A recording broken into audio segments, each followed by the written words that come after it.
Hello, welcome to the very first MLS Podcast. I am Luke Flanagan, and we also have Tom Billis as my co-host. Hi, Tom. How are we doing? I'm doing all right, thanks, Luke. How are you? I'm good. Happy Thanksgiving, man. Yeah, thanks. Yeah, we are broadcasting from Thanksgiving. We are. I hope everybody enjoyed copious amounts of food, drink, American football, and turkey. That's kind of what you're supposed to do. Through the medium of Zoom. Yes, absolutely. Yeah. So obviously, hope everyone's staying safe in these unprecedented times. Let me just kind of go through this. I have a Hull City-based podcast that I do with my good friend Rich that we've been doing since the start of lockdown.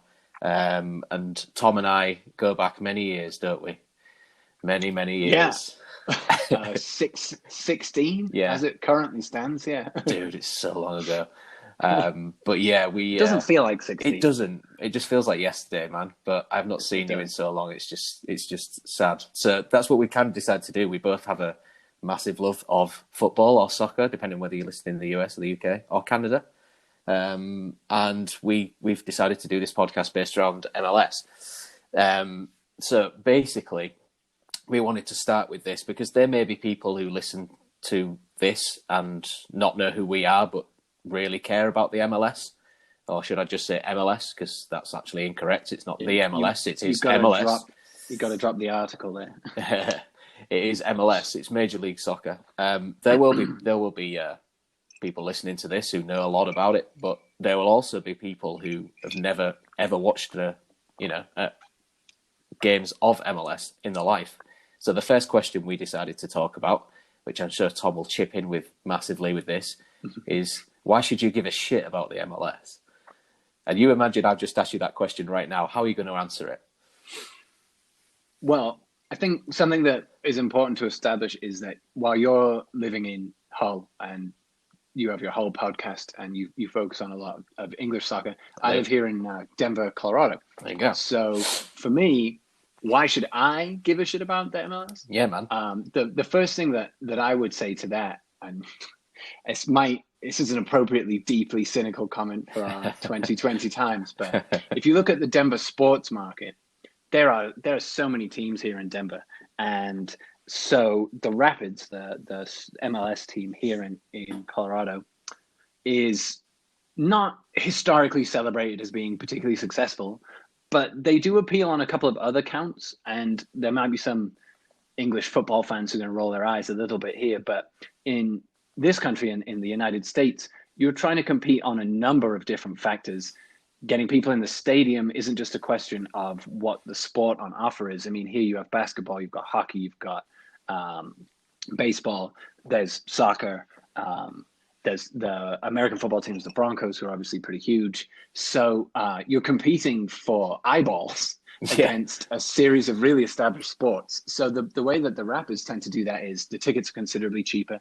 The stadium is a lot smaller, which means that when you're in there, there's not really a seat where you're like, oh no, we're sitting in the upper east. There's just no spot where you can't really see. I grew up with a Middlesbrough season ticket, and there were different sections of the stadium. And this is Middlesbrough.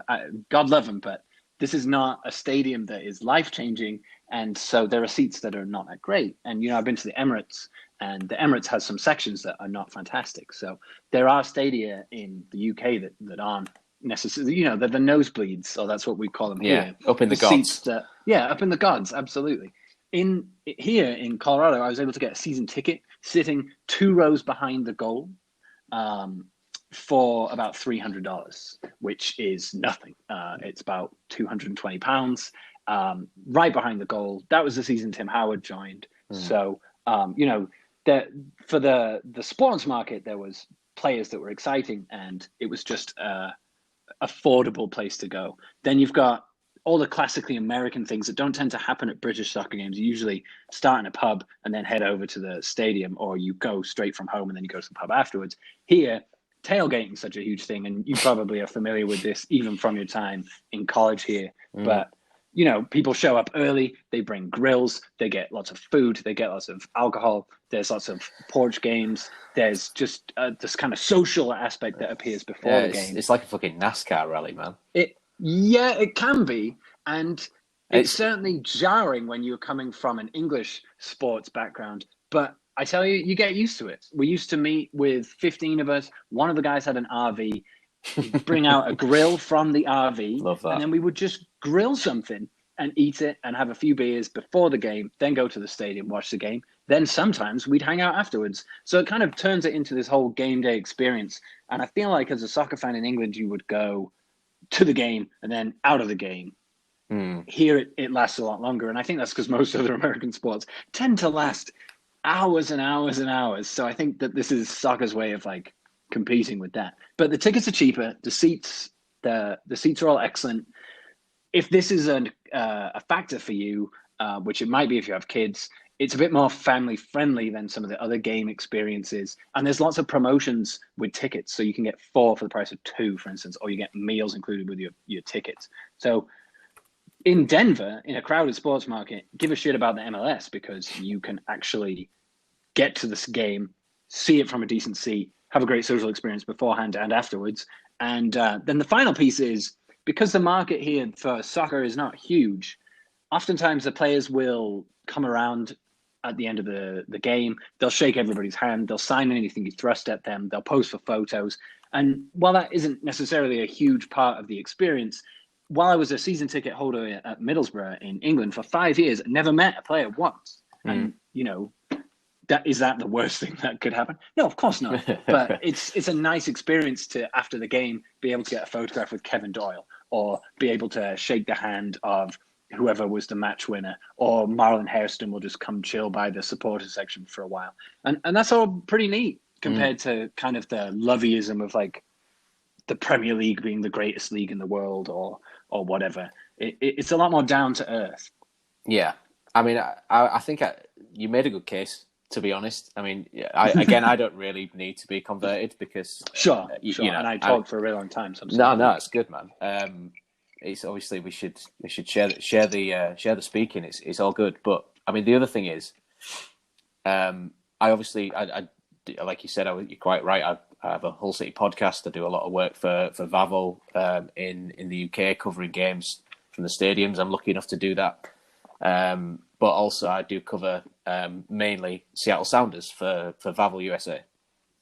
And that's mainly born out of the college that, we both spent time in the States at the same time. When we did American studies, that is a real subject, yes, by the way, before people get on that. And it was a hell of a lot of fun. But, we did a year abroad and, we both loved football before. And I think MLS was very much in its infancy then, because that was when Beckham signed, wasn't it? When we were there, Beckham signed for LA Galaxy, just kind of as we were leaving, I think.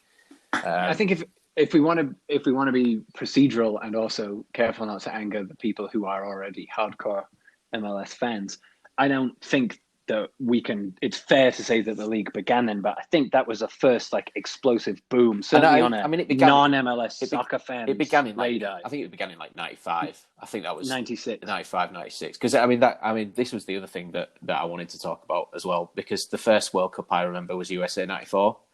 And I think that was the explosion of soccer, as it was called. It was very much seen as, kind of secondary to, well, not even secondary. It was considered, I think it was fair to say it was considered a woman's sport because it was so kind of highly regarded. Women's sport, particularly women's soccer in the US, has always been miles above anyone else.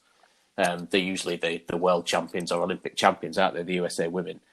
And it's taken a while from, getting a World Cup in 1994, which was the one I first remember, as you'll be the same. I remember, a good person to talk about because of his passing this week is Diego Maradona. I remember watching that celebration. I remember watching that goal, man. And, the goal against Greece where he was like, jinking, top corner, and that celebration. I mean, I remember at the time going, how could you get that excited about a goal? now that you're adult, he's absolutely mental, and I'm just like, I see now. It makes so much more sense. But the stadiums were huge; they were full. Just the American shirt. I remember Alexi Lalas, man, just with the long hair, the beard, and everything like that, and just that American flag style shirt. It kind of reminds me of the Reds shirt in some respects, but kind of all over. Yeah, no, I can see that for sure. And it also reminds me weirdly of the the '96 England kit that they got knocked out to Germany in that the grey one, kit. Yeah.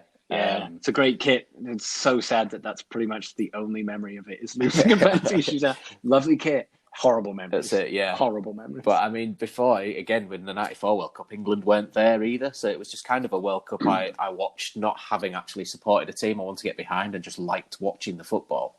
You know, Brazil were great that year, but then you had like Republic of Ireland were there, weren't they? And we have Irish roots too, so we would have been rooting for them. And that's just that kind of association goes back. That was when MLS proper started. You know, it's a couple of years after that, and to where it's got now.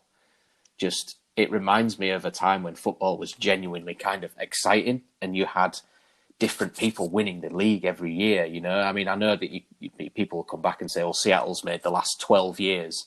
You know, they made playoffs the last 12 years. Not won it the last 12 years, though, have they? You know, there's been so many different teams that, you know, look at somebody like Atlanta last year, you know, and then they get one injury to Joseph Martinez, and then, you know, they sack the coach. They've got absolutely, you know, no chance of making the playoffs. It's, you know, one season can be brilliant for a club.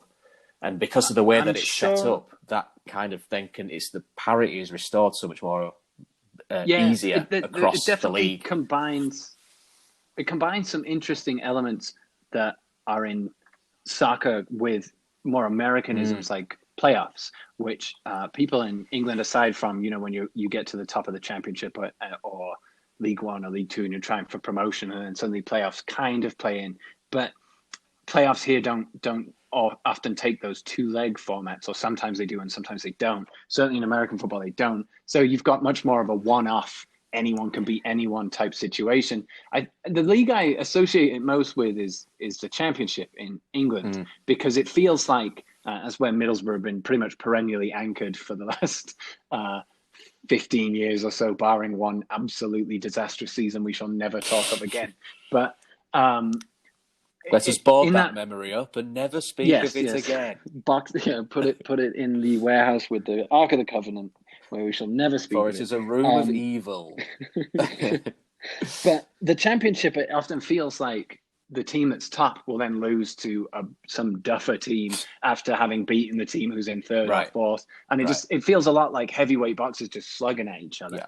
And I think there's an element of that in MLS where you've got certain teams. The Rapids will sometimes get absolutely stuffed by somebody, and then a few days or weeks later will come back and stuff somebody else. And it just is a lot of trading blows, and you get a lot of unpredictability. And I would agree with what you're saying is that the Premier League in the 90s felt really exciting to me. That was when I was coming of age as a football fan, and I know it's the same for you because we're the same age. Yeah. That World Cup 94 kicked it off. Euro 96 continued the explosion, and the Premier League in between kind of just kept on going with that. And I feel like MLS is in a similar spot where it's kind of in that cool Britannia phase that the Premier League hit, where just everything is kind of coinciding at the right time. And it's shedding its image of a retirement league, and it's gaining an image of a league that's like a stepping stone. And I really don't mean that as a criticism to Europe for those players who maybe used to go to smaller clubs in Europe and then look to go somewhere big, now look to make it in MLS and then go on. You could see Martinez, for instance, making it in Europe, honestly, if he chose to leave.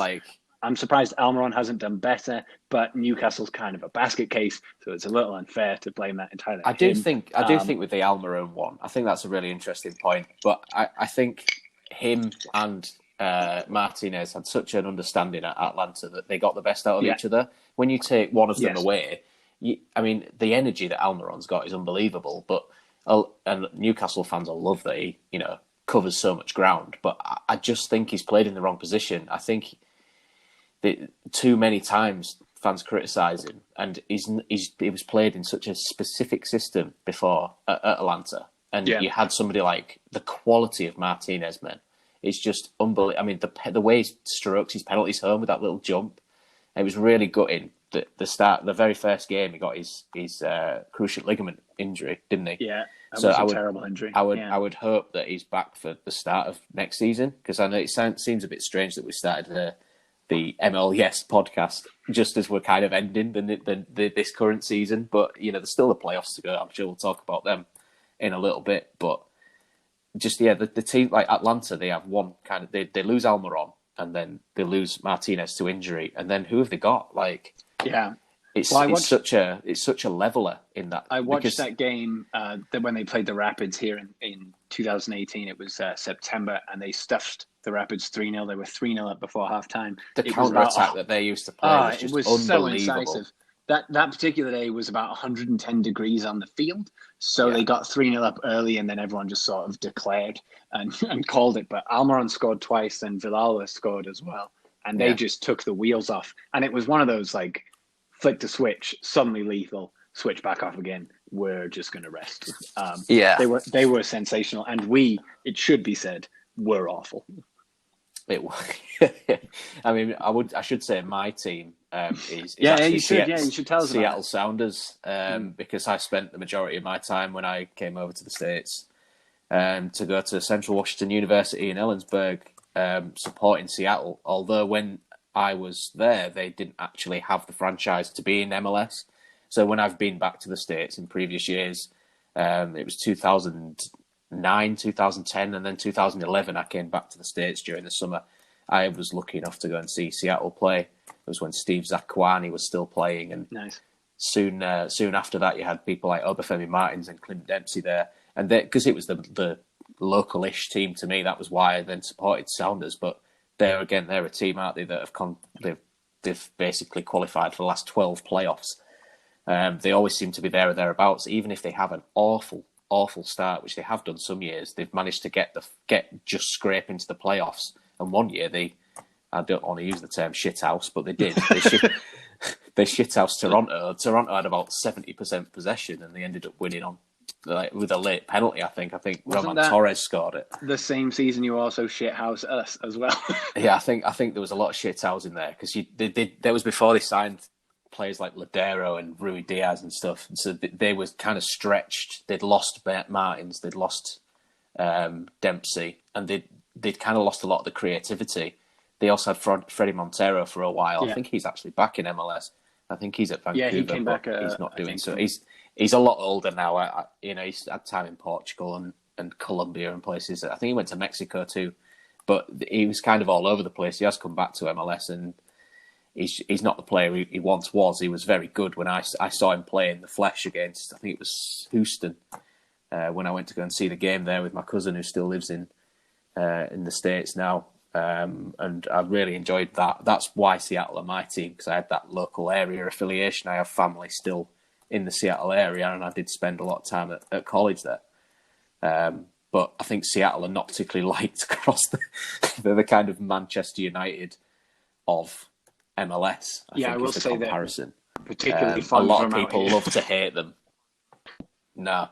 The other thing I just wanted to touch on, maybe before we kind of go into talking about just the last round of fixtures, because there's a couple of games in like 2-3 days time after Thanksgiving. But I just like a lot of people that I talk to, friends of football at home and stuff, don't like it. The franchise expansions.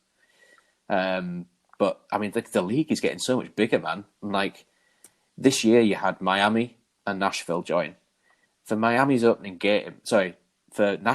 game, there was upwards of 60,000 people there. Obviously, this was pre-COVID, but man, can you imagine that anywhere else? The only other place I can imagine it is elsewhere in MLS, because Atlanta had similarly large numbers with their first home game the previous season. I mean, they've got their new stadiums, like 70-odd thousand. They broke the attendance about 4 or 5 months in a row, I think, because they were getting 72,000, and that's the same attendance you get at Old Trafford, man. Like, it's unreal that you can start that team and have that franchise and suddenly have all of the fans from that area.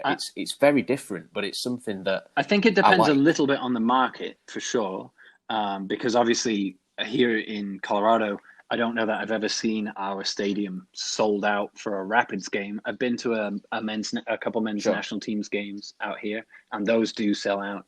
I've seen some women's national teams games, and they also sold out. And then I saw a friendly between the Rapids and Arsenal last summer, which was also sold out. And I believe they've had that MLS All-Star game, although I wasn't actually there for that particular game, but against Spurs. And I think that was a sellout. but it doesn't often sell here. So it does, I think, vary on the market.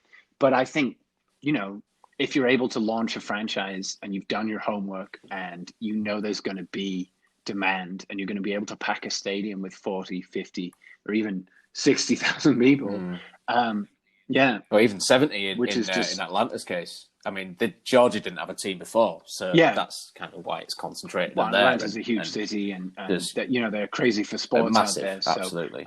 It definitely makes sense. And I believe the first games were in a stadium, wasn't it the Atlanta University's college football stadium? And then they've since they have their own, but I think they opened in the same stadium, and so they did, they did. It's not easy to see, or it's not hard to see why people would be interested in kickstarting a franchise if there's a market. The concern is if they're doing something a bit sketchy, like the potential of moving Columbus to Austin, for instance. I don't know how interested Austin was. They already have a franchise potential anyway. I think it's starting 2021, I think so. I believe so, but I don't think it's the Crew that's moving there. No, it's an expansion. But then they were talking about moving the Crew out there as well, which just seemed nuts. Because Columbus Crew is one of the few MLS teams I definitely would have been able to recognize as a football fan growing up in the 90s and early thousands. I don't know why. It's just a very memorable name of a soccer team, the Columbus Crew. And the jerseys as well with the kind of yellow and dark gray. It's quite iconic. I think I'm vaguely remembering some football manager player who had a stint at Columbus Crew, but I can't. This is going to shock you, but I can't actually remember who it is right now. But we all know. Don't worry, there'll be plenty of these throughout the podcast because that's how my brain is constructed. Is actually just a database of Football Manager. So, but I think it's a question of gauging the market, just as it is with all American sports.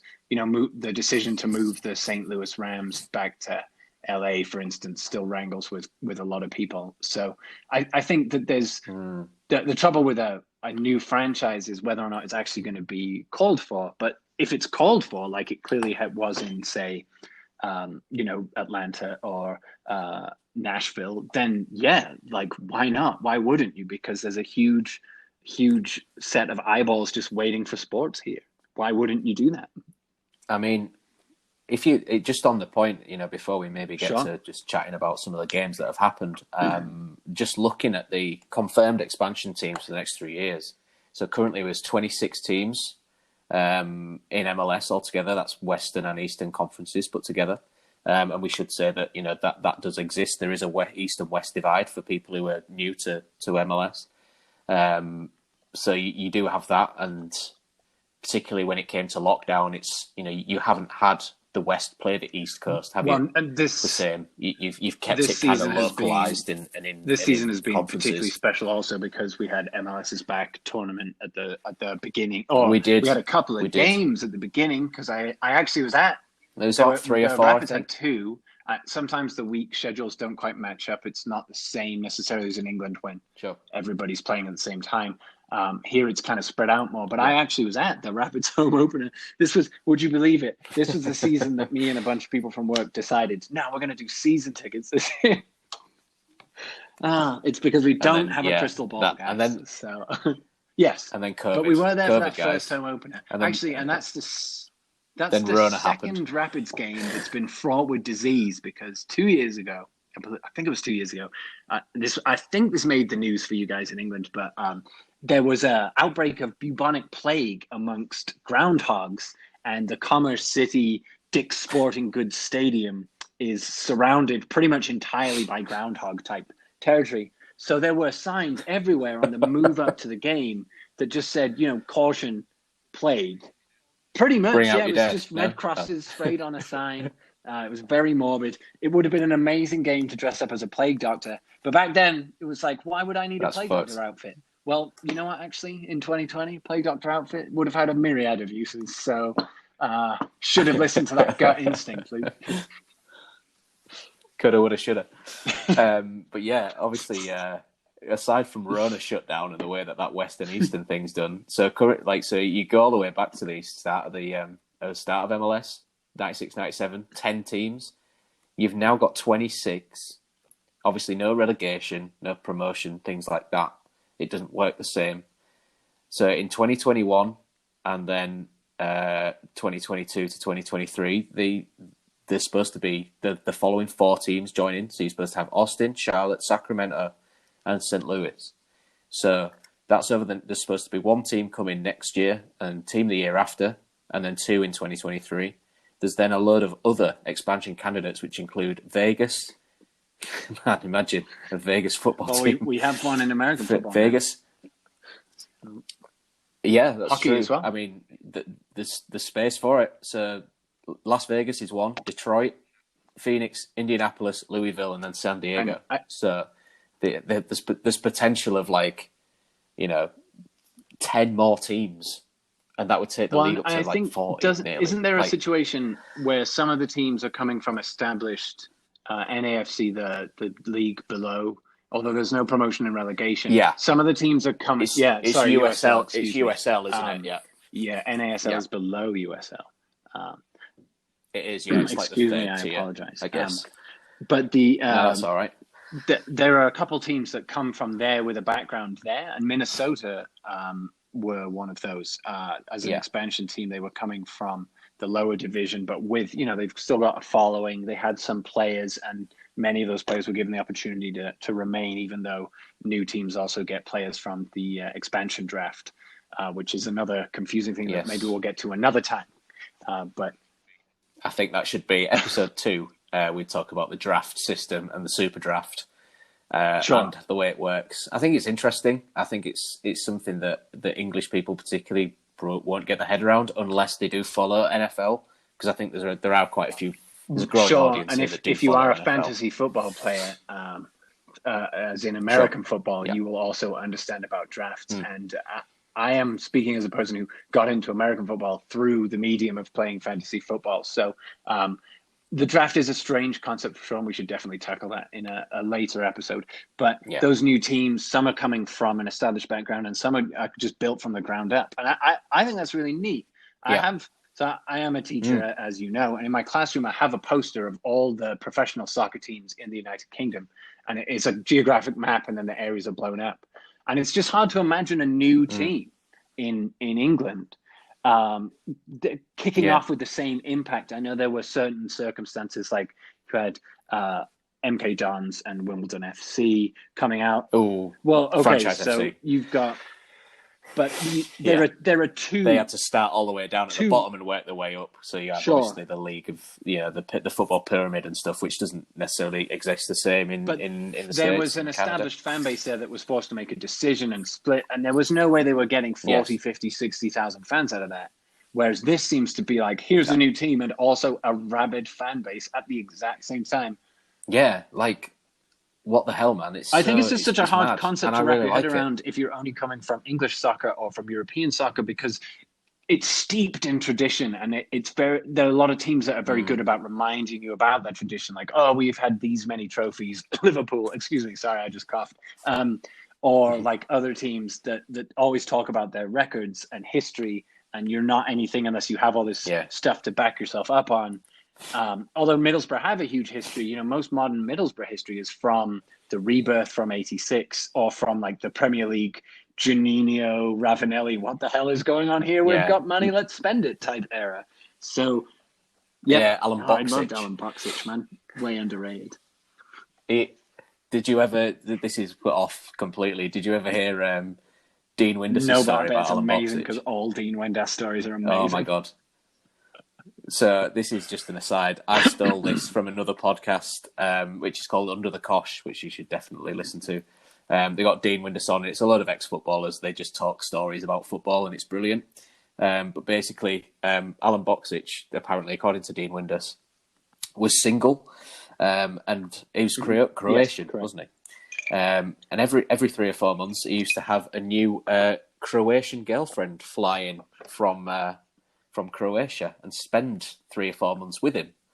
And his rules apparently were, you cook for me, you clean for me, and you make love to me. That was basically what he'd said. Those were the 3 rules. So you get all these, Dean Windass called them worldy birds in from Eastern Europe. And every time he then had his fill, he then sent it back, and then there you go, and get a new girl in.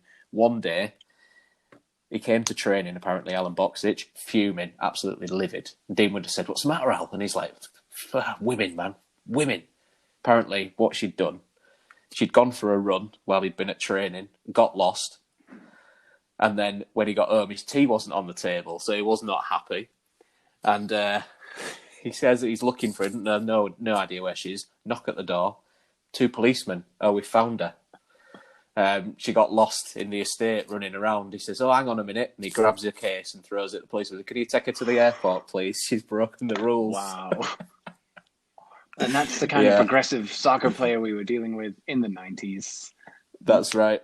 Yeah, apparently there was another quote from him that just said, "I hate football. When I retire, I get a big yacht, go into the Mediterranean, drink, fag, perfect."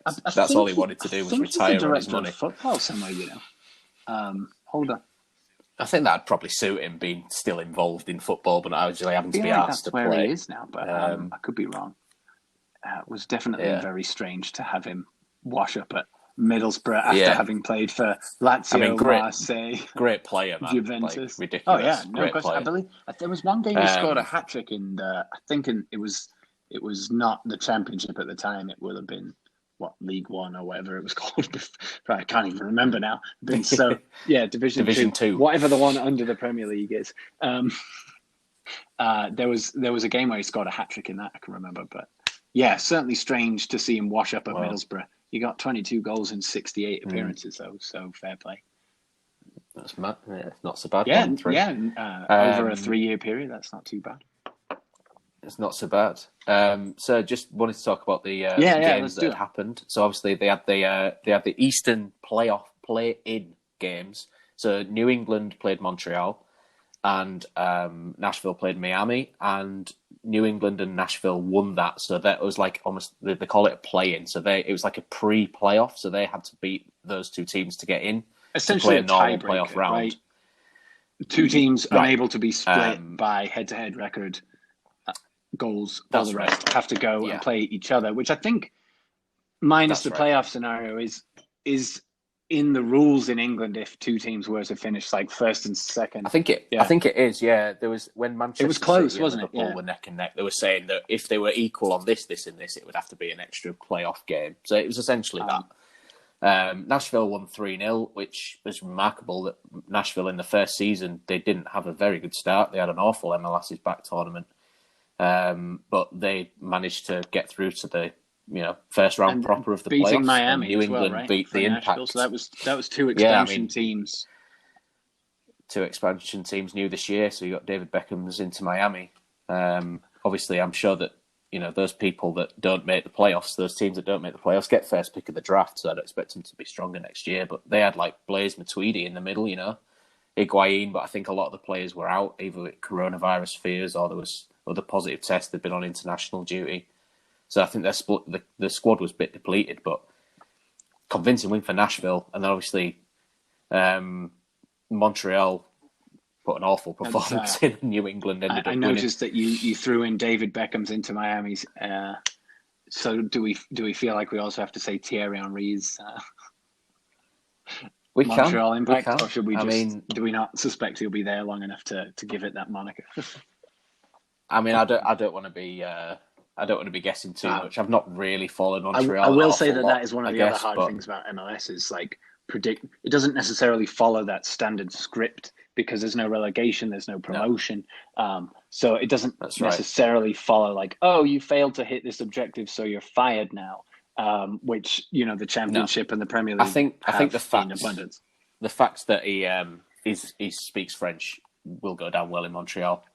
I think that's maybe something that will work in his favour, and the fact that they didn't get very far in the playoffs means that they're going to have maybe a stronger pick for next year. They may get some good signings in. I don't know. It could be the Thierry Henry factor. I guess you want to go and play for a player who was, one of the best players in the world at his time when he was playing. I believe he's the Athletic's greatest ever player to play in the Premier League. So, and he was, to be fair, a bit good. So. It was a bit good. Well, We'll use that you one. as It's a bit United good. fan during that era, or Manchester United softness, if not fan, in that I think I just sided with our friend versus Dave, our friend Ben. just that was basically a decision. Yeah, it was North versus South, but you kind of because I just have a with, deep-seated hatred of Manchester United.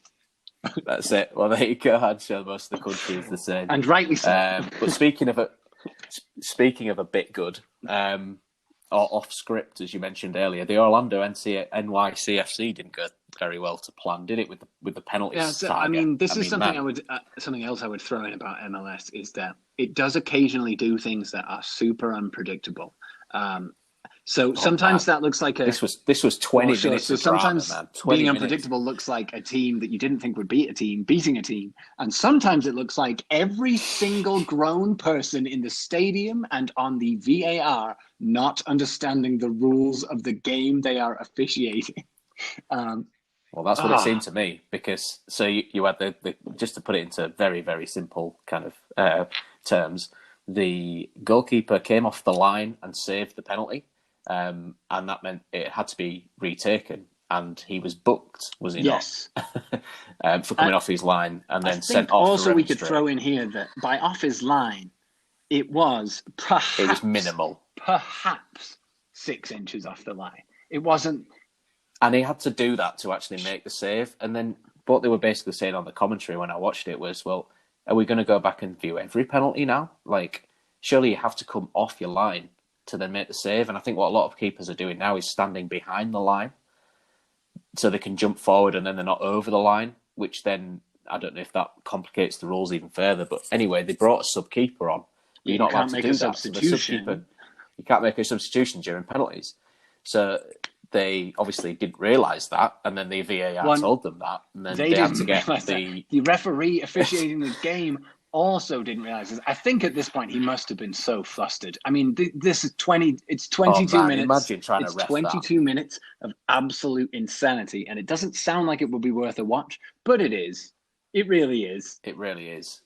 But then, the kicker is that, I forget the name of the defender that goes in goal, but there was a defender goes in goal for Orlando, and he doesn't save the first attempt. NYCFC score it, and then when Orlando score their penalty, he then goes and saves it. And then but then he celebrates because they are under the impression Orlando are under the impression they've won, but all they've done is save a penalty. They still have to score another penalty. Look, us talking about it only scratches the surface for how mental it is. Oh my God! And you should absolutely go seek it out because it is just bananas. Yeah, but those kinds of things are also Orlando the things I resent a little bit, because when those happen, people shake their head and like, "Oh, MLS, it's MLS." Yes, and okay. I mean, it was a complete clusterfuck. I mean, how many?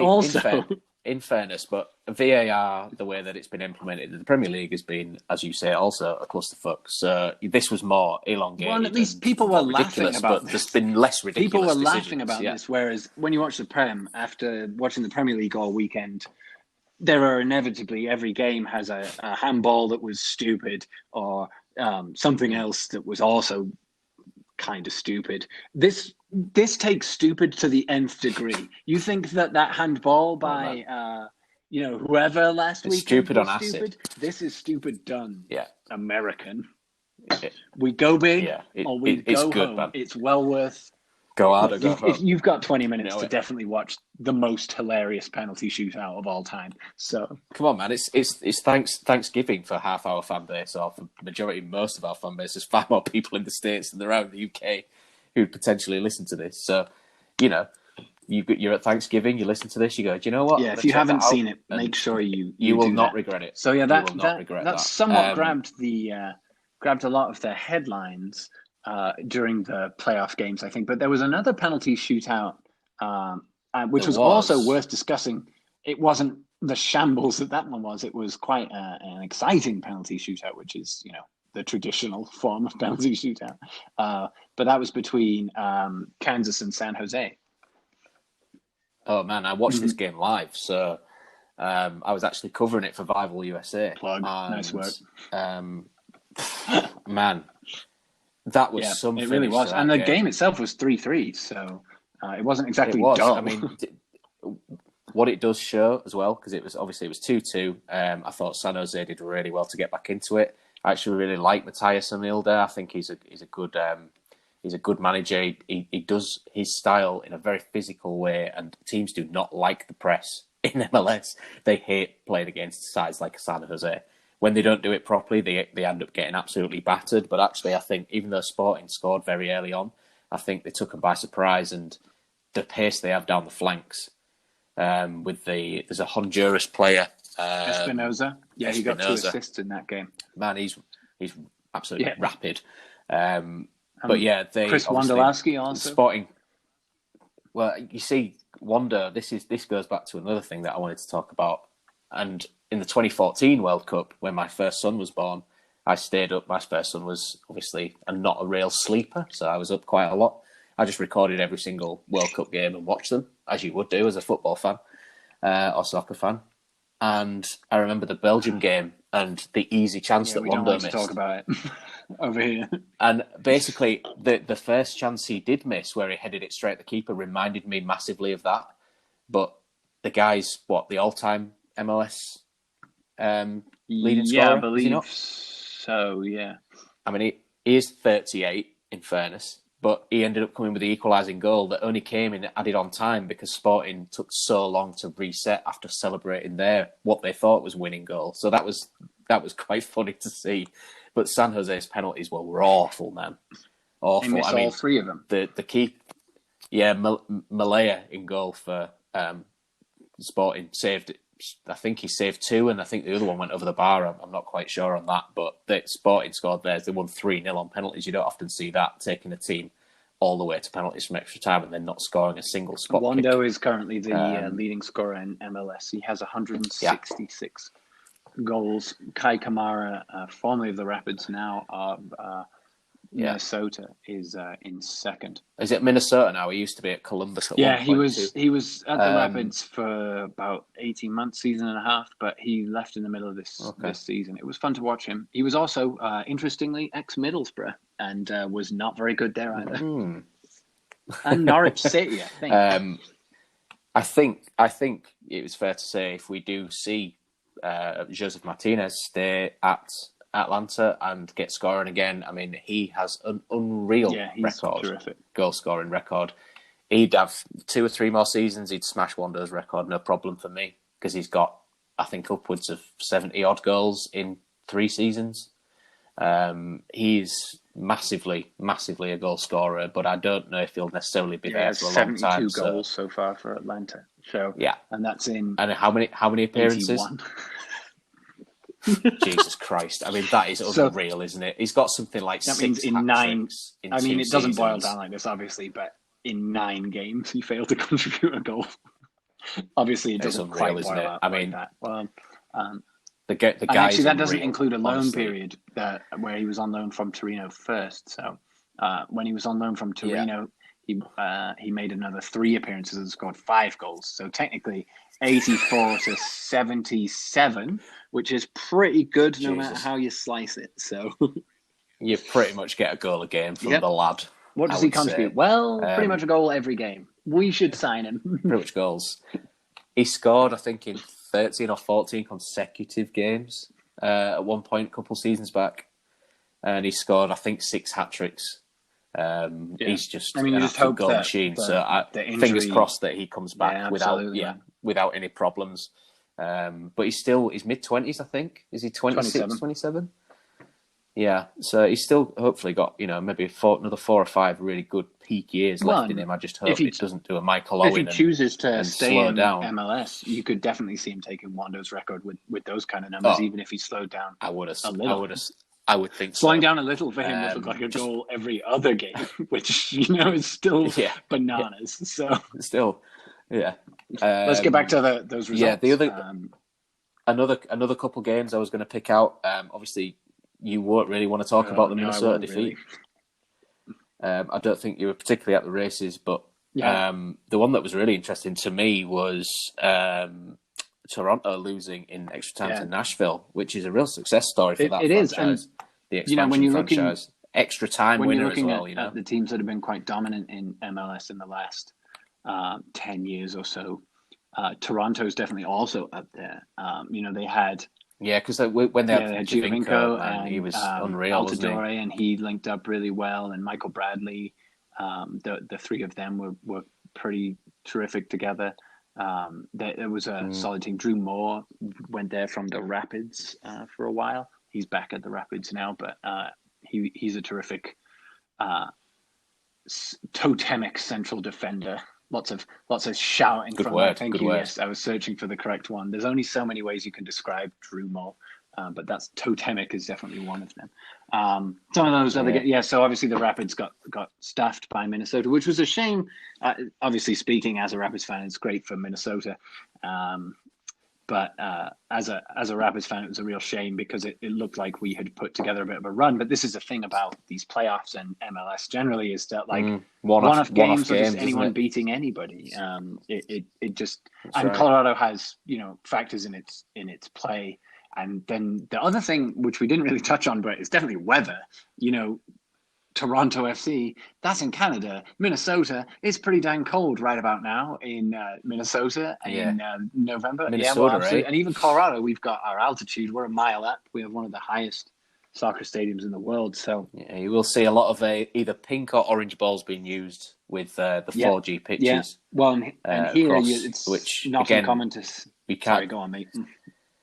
No, I was just going to say you can't in the top 4 tiers of English football. You cannot have an artificial surface, which is very odd. Again, you need to have it. You need to have it in places here because you need to have it here, else you would not have a game after. Well, that was one of the factors that they were throwing in for this COVID season is that if you don't start the season early enough here in the United States, then or in Canada or North America generally, you're going to have some places that are fine year round or are just super wet in the summer. So those Florida teams, they may have tornado warnings or may have storms and real hard rain, but you're seldom going to get 2.5 feet of snow, which you might get in, say, Minnesota or up in Canada, or even here in Colorado. One of the most famous games played here, not in MLS, but just in soccer in the United States history, was the Snow Classico game played at Dick's Sporting Good Park, where it was Costa Rica. Poor blighters, probably never even seen snow before, forced to play in what can only be described as a sideways blizzard. So, mate, they're on the equator. They're on the equator, pretty much. They got their revenge by having an all-night party outside a team hotel, I think, a few years later. But that was definitely unfair. It was definitely a sideways blizzard. we all love the shenanigans. It wasn't the greatest footballing conditions. Let's put it that way. No, it was not. I just think it's time's absolutely flown talking to you, man. It's obviously the first of many episodes we'll do. I just wanted to get your thoughts for the next few games before we end this first episode. So we've got a couple clashes that are coming Orlando, up. Yeah, there's 4 Orlando games. One's on New the England. 29th. Yep, 29th. And then Columbus play Nashville. On the 30th. And then the Sounders have Dallas on the 2nd of December, and Sporting KC and Minnesota play each other on the 3rd, so it's over the next week. We do.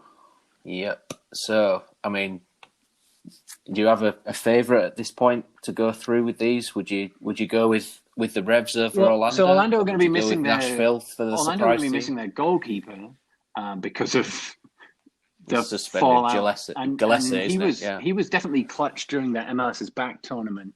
So that was a strange tournament, but it was kind of high pressure stakes, and he came up trumps a few times in that. So I think he will be a loss for them.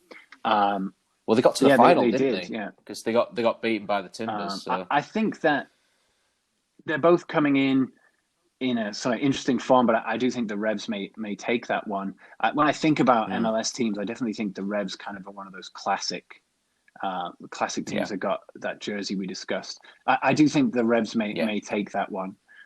Columbus Nashville is going to be an interesting one. Yeah, I do think Columbus will just have too much, but I think Nashville. But they made it this far. They're going to give it a good go. They did make it this far, and it is again. It's a one-off game. They took Toronto to extra time, and then they had to get the play in to get this far. This is their first season. What have they got to lose at this stage? Absolute fairy tale if that goes So through, I do think Columbus will win, but obviously Nashville, very little to lose there. Sounders and Dallas, those are two teams. I'm going to let you speak more to this one. They're not really two teams I actually don't really care for a great deal. So rather than perjure myself, I'm just going to let you handle that one. Yeah, I think everything central is down to the three up front for Seattle. If they're firing, they're on. That's it. They'll do it.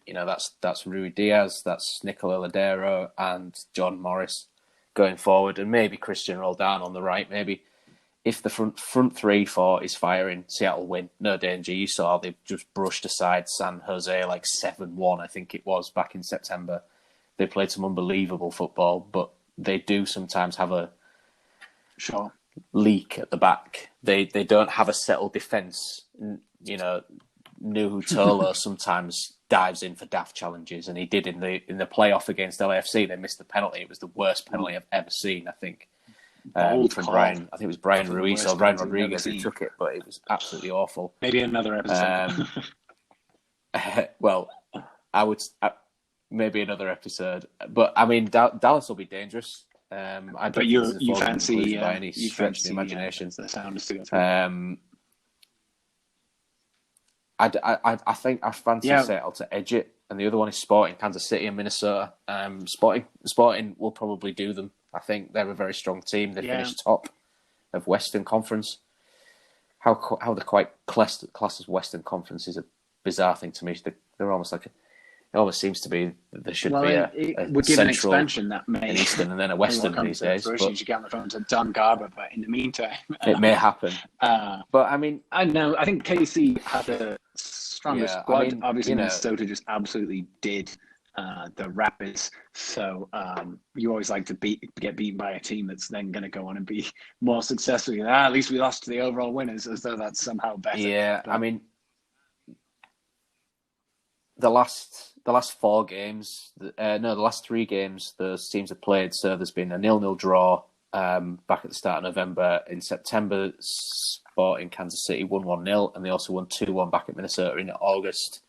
So Minnesota haven't won games. So it'd be a hell of a time to pull one out of the bag. I mean, it would, wouldn't it? I mean, all records are going to come to an end. You definitely favour Sporting there. It should be an interesting one, but.